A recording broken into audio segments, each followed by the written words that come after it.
I won't stay long. I just need to sit down. She didn't even wait for me to answer. Kendra stepped inside like she'd done it 1,000 times. But this time, she kept glancing behind her like she was being followed. Hair messy, jacket unzipped, breathing uneven. I had been eating cold pasta out of a plastic container when she knocked. Now I was standing there, holding the fork like it was a weapon, completely unsure what to do. She sat on the couch, pulled her phone out, then tossed it across the room like it was infected. I turned off my location, she mumbled. No hi. No is Blair home. No small talk. Just chaos wrapped in whispers. The weirdest part? She looked scared. Kendra was never scared. She's the type who once told off a cop at a tailgate party and got away with it. But today, her hands were shaking. I closed the door slowly. What's going on? Her eyes locked on mine. Red. Wet. Please, don't tell Blair I was here. She whispered it like a threat was attached. I sat down across from her. I didn't say yes. Didn't say no. My stomach was already twisting because something about the way she said my wife's name. It wasn't casual. It was like the word itself had teeth. Then she reached into her jacket pocket and pulled out a folded piece of paper. Not a note. Not a letter.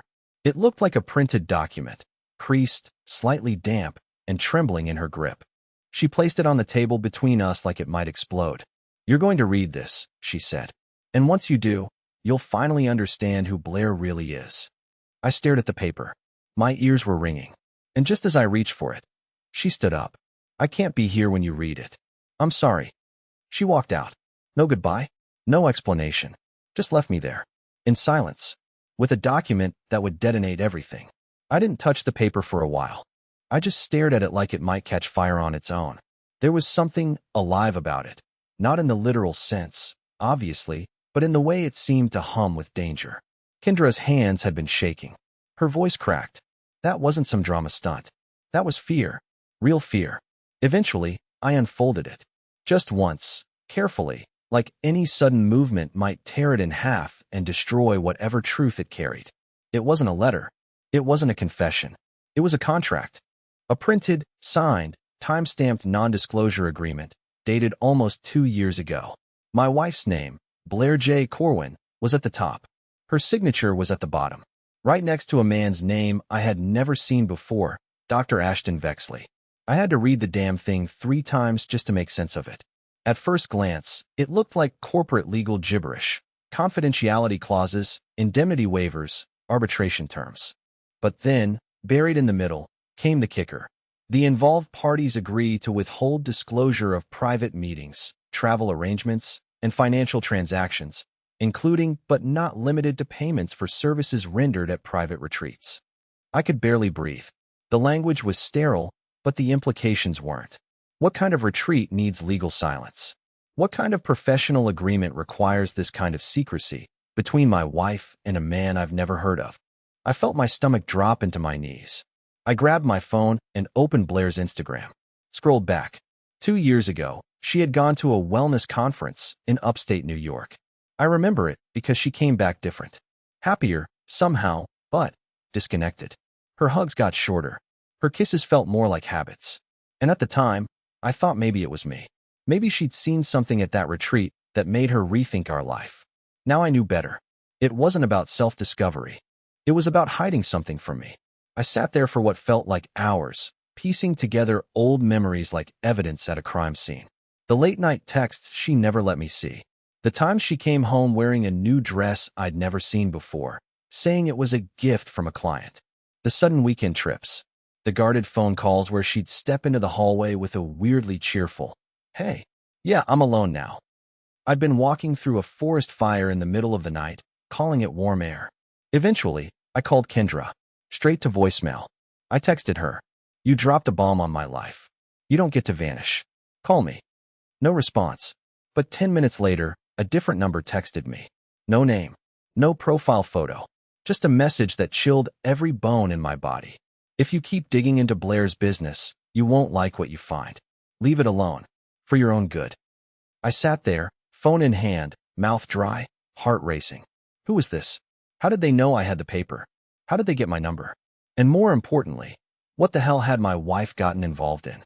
This wasn't just about cheating. This was something else entirely. And I had already gone too far to stop now. I didn't sleep that night. Not even a second. I just sat in the living room with the lights off, the NDA spread out in front of me on the coffee table like a corpse at a crime scene. Every time I closed my eyes, I saw that text again. If you keep digging into Blair's business, you won't like what you find. The phrasing wasn't vague. It was deliberate, threatening, the kind of message that doesn't bluff. My phone buzzed again around 3:41 a.m. Block number. I didn't answer. Then a notification popped up. Not a message. Not a call. A Bluetooth connection request. Someone nearby was trying to pair with my phone. A device named AVX2. I denied it instantly, heart pounding, fingers shaking. Within seconds, it tried again. Denied. A third time. Then it stopped. I turned off my Bluetooth, backed out of the menu, and sat completely still. The scariest part? I live in a standalone house at the end of a cul-de-sac. There's no reason anyone should be close enough to send a Bluetooth request, unless they were right outside. I crept to the window and peeked through the blinds. No car. No lights. Nothing. But that didn't comfort me. If anything, the emptiness made it worse. The next morning, I left my house for the first time in 2 days. I took the NDA with me, but not in my pocket. I sealed it in a Ziploc bag and stuffed it in a cereal box, just in case someone was tracking me. That's where I was mentally. I wasn't spiraling. I was already in the center of the drain. I drove to the only place I could think of where someone might actually listen, the IT guy from my old job, a guy named Chester who ran private surveillance audits on the side. He owed me a favor from back when I covered for him during a harassment complaint. Long story, he was innocent, but it nearly cost him his job.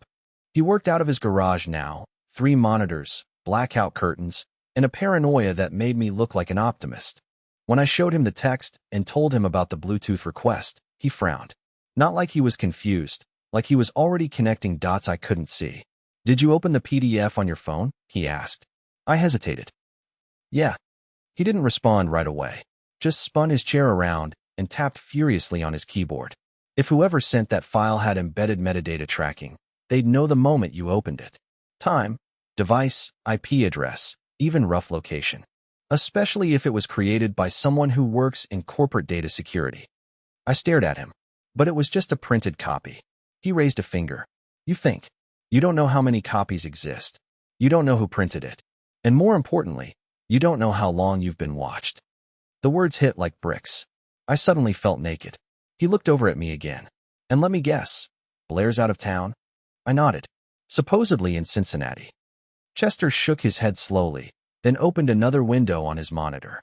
"Give me access to your phone. I want to run a diagnostic. You'll get it back tomorrow." I didn't argue.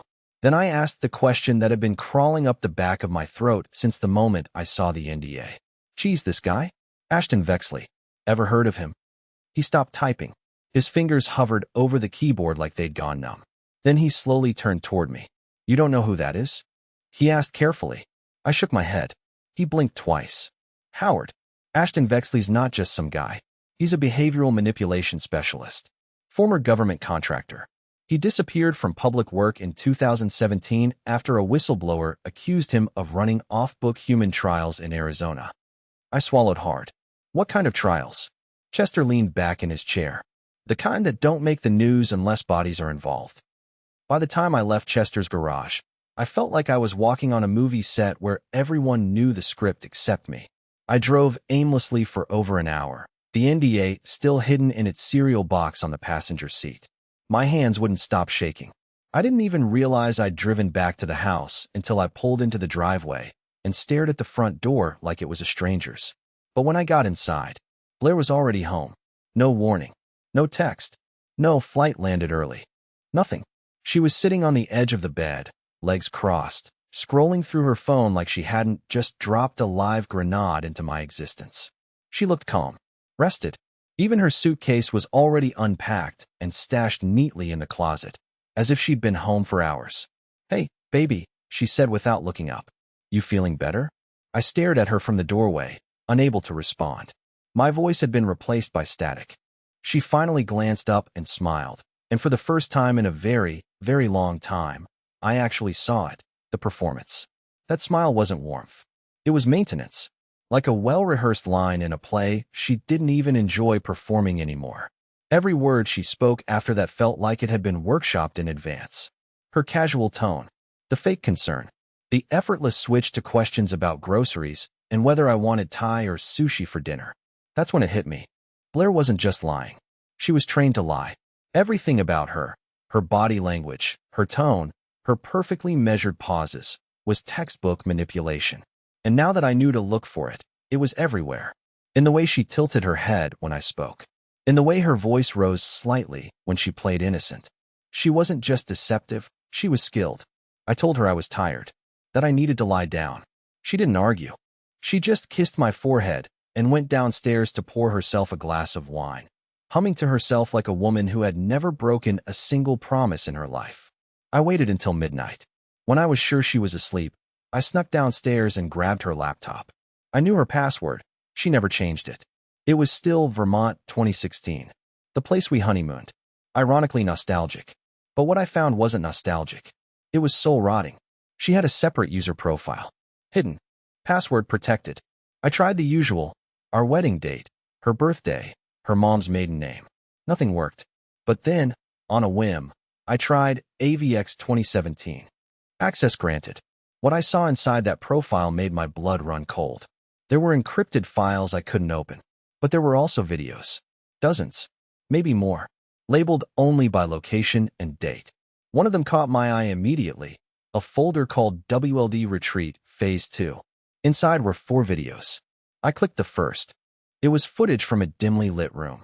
A man in a white shirt was sitting in front of a group of people, talking about neurological anchors and emotional reset points. I couldn't make sense of all the terms, but the tone was clinical. Cult-like, almost. Then the camera panned across the attendees. Blair was sitting in the front row, eyes locked, face still, not a smile, not a blink, just silent focus, like she was being rewired in real time. I paused the video and leaned back. My wife hadn't just cheated. She had changed. And whatever changed her started years ago, in a place she never told me existed. That's when I heard footsteps upstairs. Then her voice. Howard, what are you doing? She was standing halfway down the stairs, backlit by the hallway light, wearing one of my old shirts like she used to do back when we still liked each other. But now, it felt like a costume. Something designed to make me forget what I'd just seen on her laptop. I froze with the lid half shut, still seated at the dining table like a kid caught stealing cookies. But I wasn't guilty. I was terrified. You scared me, I said, trying to sound casual. My voice cracked anyway. She stepped off the stairs and into the kitchen without a word. She didn't ask why I had her laptop. Didn't demand an explanation. She just grabbed a glass, filled it with water, and leaned against the counter, watching me like a therapist waiting for their patient to finally confess. You shouldn't have watched that, she said softly. Just like that. No panic. No denial. No attempt to lie her way out. She knew exactly what I saw, and she wasn't surprised. I felt a chill creep up my spine. So, you're not even going to pretend? She tilted her head. Would that make it easier for you? The question stunned me. For a moment, I thought maybe I was the crazy one. Maybe I had misunderstood everything. Maybe I wanted to be lied to because the truth was worse. That's the thing no one tells you about betrayal. It's not just the violation. It's the way it makes you question your own memory, your own judgment, your own sanity. I stood up slowly, my hands flat on the table. I saw the NDA. I saw the footage.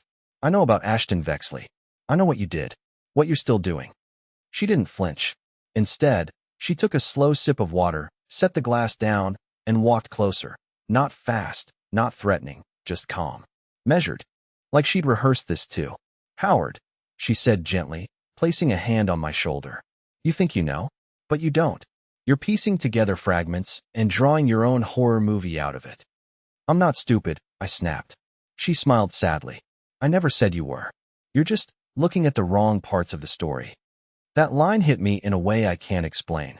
It sounded like something Ashton would say in one of those creepy seminars. You're looking at the wrong parts of the story. What story?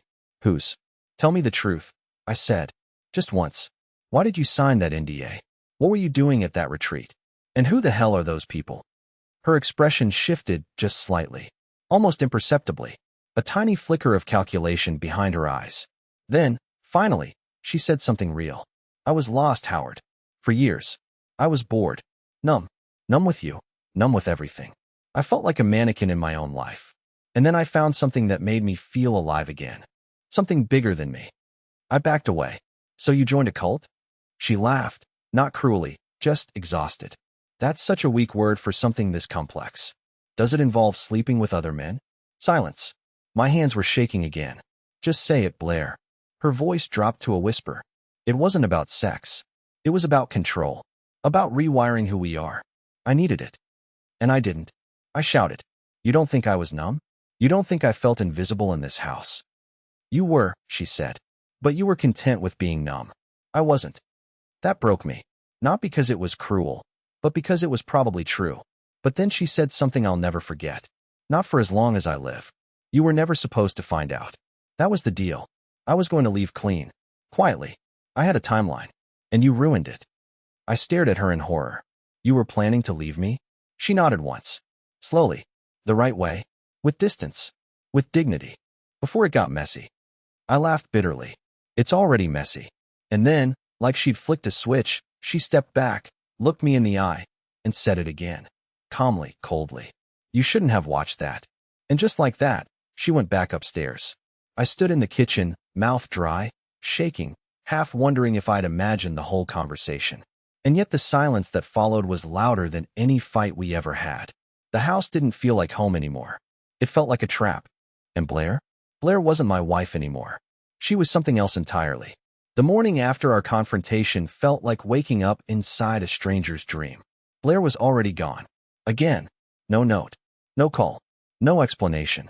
Just the subtle scent of her expensive lavender serum still clinging to the hallway like a memory, trying too hard to matter. I checked her closet. A few things were missing. Travel clothes. Not enough for a long trip, but enough to be intentional. Her laptop was gone too. Of course it was. And yet, she left behind something even more revealing. I don't know why I checked the fireplace. Maybe some desperate part of me thought she would have left ashes behind, physical evidence of whatever she'd tried to erase. But instead of finding something burned, I found something hidden. Tucked behind the false panel beneath the grate, a flat black USB stick, wrapped in a paper towel, taped shut. My hands were trembling as I plugged it into my backup laptop, an old, virus-ridden thing I hadn't used since grad school, which now felt ironically appropriate. It contained just one file. Encrypted. Its title, transfer_sequence_archive_RR8. Chester had taught me enough to know what to do. I ran it through a basic hex scan. No keylogger, no tracker, no beacon pings. Seemed safe to open. So I did. What I saw wasn't a document or video. It was a transaction log. Dozens of them. All originating from accounts I didn't even know we had. Foreign transfers. Shell corporations. All linked to one email address, BLJ. C. Steelbridge at ProtonMail.com, which clearly belonged to Blair, though she'd never mentioned using ProtonMail before. That wasn't a personal inbox. That was a burner account. The kind people use when they want no one tracing anything back to them. But what really made my blood run cold was the source of the funds. One of the sender accounts was mine. Or rather, an old joint account that had been inactive for years, or so I thought. She'd been slowly draining our emergency fund for months, redirecting it through two holding companies I'd never heard of, with names like Salus Bridge Holdings and Echo Vernal Consulting.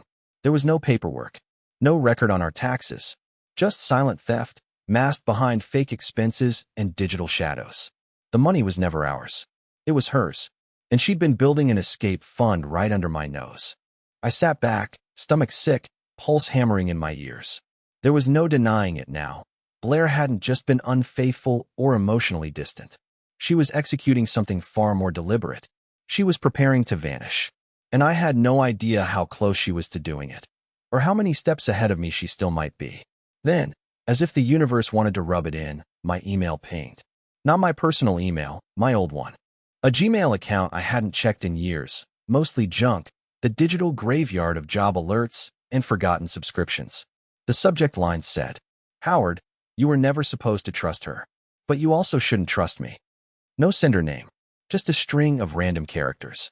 There was a single attachment. A video file. I opened it.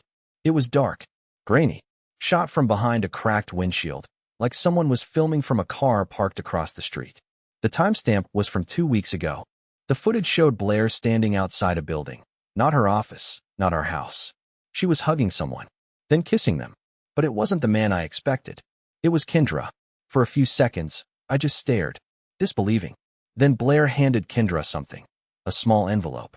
Kendra pocketed it and looked both ways, visibly anxious, then walked away. Alone. No words. No drama. Just a quiet, coordinated handoff between two women who had both sat in my living room pretending to care about me. I wanted to scream. I wanted to punch something. Anything. But all I could do was hit replay. Over and over and over. Because now, I didn't just feel betrayed. I felt played. And the worst part? I still didn't know who sent the video. Or why they wanted me to see it now. 2 days passed, and I didn't leave the house. I barely ate. Barely slept. Every minute blurred into the next as I replayed the video of Blair and Kendra over and over again, trying to decode the body language, the envelope, the silence between them. And yet the more I watched it, the less it told me. It was like trying to read a book in a language I used to know but had long forgotten. Attached was an address. No city, just coordinates. When I entered them into Google Maps, it brought me to a wooded area 2 hours outside of town. No buildings, no businesses. Just a narrow two-lane road and a hiking trail marked Cedar Run access, restricted after dusk. The phrase where the silence began meant nothing to me. Or at least, not at first. But something in me, that buzzing feeling in your gut that isn't quite fear, but too sharp to be called curiosity, told me I had to go. So I packed a flashlight, pepper spray, and the USB stick, and I drove. I arrived just after sunset. There was no one in sight. The trees were tall and crowded, the kind that swallow sound and leave you feeling like the air itself is watching you. The trail was partially flooded from last week's storm, but I kept walking. After 15 minutes, I saw a car parked off the path. Black, clean, unmarked. Someone was leaning against it, smoking a cigarette like it was the only thing keeping them grounded. Howard, he said before I even introduced myself. He was in his 40s, ex-military type, but not in a caricature way. Calm, watchful. Wore a windbreaker with no logos and eyes that didn't blink enough. I go by Reed, he said. You can sit or stand. Doesn't matter. I'm not here to scare you. I stayed standing. He pulled out a manila envelope and handed it to me. Inside were photocopies, internal emails, psychological assessments, transcripts of interviews. All with a logo stamped in the upper right corner, WLD/Phase Research Consortium. You were part of Phase 2, Reed said plainly. Involuntarily. But technically speaking, you signed consent the day you married Blair. I looked up at him, heart slamming in my chest. What the hell are you talking about? She was recruited during grad school, he said. One of 3 candidates in her behavioral psych program flagged for latent manipulative potential. The kind of emotional intelligence you can't teach, but can refine. Blair joined the program voluntarily. Your relationship was part of a long-term conditioning study. I staggered back, nearly laughing. You're telling me my marriage was an experiment? No, he corrected. Her performance was the experiment. You were the baseline, the unknowing constant. I felt the world tilt under my feet. So nothing was real? Reed shook his head slowly. She did what she was trained to do, build a bond, embed herself emotionally, then gradually destabilize the relationship while tracking emotional and cognitive decline in the control subject. It's not personal, Howard. You were just the before. I couldn't breathe. And the after? He lit another cigarette. You're watching it happen. Your detachment. Your paranoia. The breakdown. That's the after. Your reactions, your emotional deterioration, it all gets logged. Used to map psychological limits. How far a man can be pushed when love becomes a lie. I backed away, shaking my head. Why are you telling me this? Because Blair's not the only one who went off script. Kendra was supposed to be an observer, but she got too close. Started caring. That's when she gave you the NDA. That's when she broke protocol. I blinked. She's in danger? She's gone, he said. Last seen near the southern exit of the facility grounds. Her tracker was disabled within minutes. We don't know who helped her, but if she reaches you again, you'll know it. My voice was a whisper now. What was in the envelope Blair gave her? Reed looked directly at me for the first time. Her buyout. Silence swallowed the woods around us. He stepped away from the car and opened the door. I suggest you disappear, Howard. This story ends one of 2 ways, documented as a mental breakdown or buried as an off-grid fatality. Both serve the same purpose. I clenched my fists. What if I go public? He paused. Try. No one will believe you. Not with your current digital footprint. You've been flagged for paranoia, compulsive delusion, and acute emotional instability. Your profile is already sealed in the registry. He got in and shut the door. The car rolled away without headlights. I stood there in the dark, completely hollowed out. Blair hadn't just left me. She had dismantled me, piece by piece, with precision, with training, with purpose. And I was the last to know. I didn't go home that night. I couldn't. The house felt like a theater stage where I'd played the world's dumbest character, the loyal husband, the one too naive to notice the wires holding everything up. I drove for hours, ending up in a motel that smelled like old cigarettes and loneliness, and sat on the edge of a stiff mattress trying to remember the last time I felt like myself. But here's the thing no one tells you about hitting rock bottom. There's a silence in it, a stillness. And if you wait long enough, past the panic, past the shaking, that silence starts to feel clean, like standing in the middle of a burned-down forest, breathing air that isn't choking on smoke anymore. That's when I decided. They could erase my reputation. They could paint me paranoid. But they couldn't take away what I now knew. That knowledge, that raw, terrible truth, was mine, and it would never belong to them again. I sold the house, quietly, through a third-party agent. I wiped every device I owned, closed every account. I legally changed my name. Nothing dramatic, just enough to cut the threads. Then I moved. Small town, cold climate. Rented a cottage with wood floors and no Wi-Fi. I started teaching basic writing at a local community college under a different name. The students didn't know who I was. More importantly, they didn't know who I'd been. And for a while, I thought that would be it. A quiet life. A healed scar. But about 6 months later, it happened. A letter. No return address. No sender. Just a wax seal I didn't recognize. And inside, one single sheet of paper. Thank you for not giving up on me. And below that, a phone number, scribbled in pencil. I stared at it for over an hour before I dialed. It rang once. Twice. Then, her voice. Kendra. She sounded alive. Tired, but real. She told me she made it out. That the envelope Blair gave her was a payoff. Yes, but not for silence. It was insurance. A set of keys, a new identity, and just enough evidence to blackmail her way out of the entire operation. She hadn't run from them. She'd run with leverage. She didn't tell me where she was. Didn't need to.